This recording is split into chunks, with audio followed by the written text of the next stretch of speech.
Thank you. Next presentation will be from Robert Hennig from the University of Regensburg.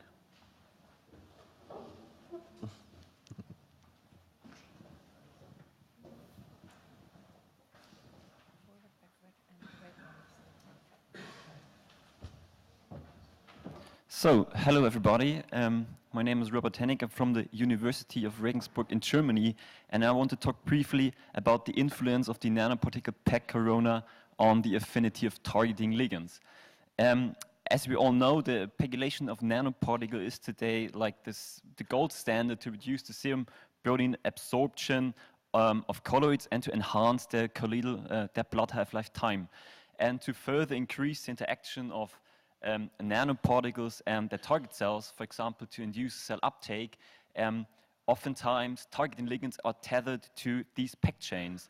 But what is often neglected in this case, that when you have a ligand that is attached to the distal end of a PEG chain, that this can have dramatic consequences for the affinity of these ligands. For example, if you look at folate, folate has a 70-fold reduced affinity when it's tethered to a PEG chain. And on the other hand, nanoparticles, we all know, have the possibility or the capability to bind several receptors simultaneously, so they have a sort of option to counterbalance this affinity loss. And using the angiotensin receptor type 2 as sort of a model receptor, we try to investigate this, the influence of this PEG corona on ligand receptor and nanoparticle receptor interactions. So what we did, we picked two ligands. On the one hand, EXP3174, which is the active metabolite of the prominent losartan and is a non-peptide antagonist. And on the other hand, we choose angiotensin 2, which is a peptide agonist and a physiological receptor ligand. And we attached both molecules, both ligands, to a PEG chain of a length of 5,000 Dalton, and we measured the affinity of this conjugate. And what we saw is that for the affinity, we have a very high affinity decrease upon pegylation, whereas for the agonist, the peptide, we just have a 5-fold reduction in affinity.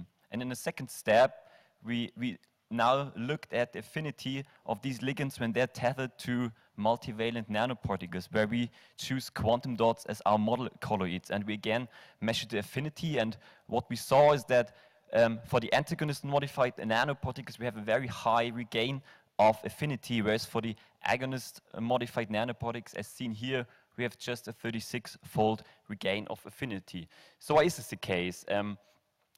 We think that this has is the interaction of the nanoparticle to the target cells, to or the interaction to the G-protein coupled receptor, the AT1, is mainly controlled by two things, which is on one hand, the ligand's binding pocket. So if you look at the receptor and you have an agonist tethered to a PEG chain, then this agonist, in our case angiotensin 2, binds to the extracellular loops of the receptor. And now have a PEG chain at this ligand, a lot of the affinity of this ligand is preserved upon pegylation.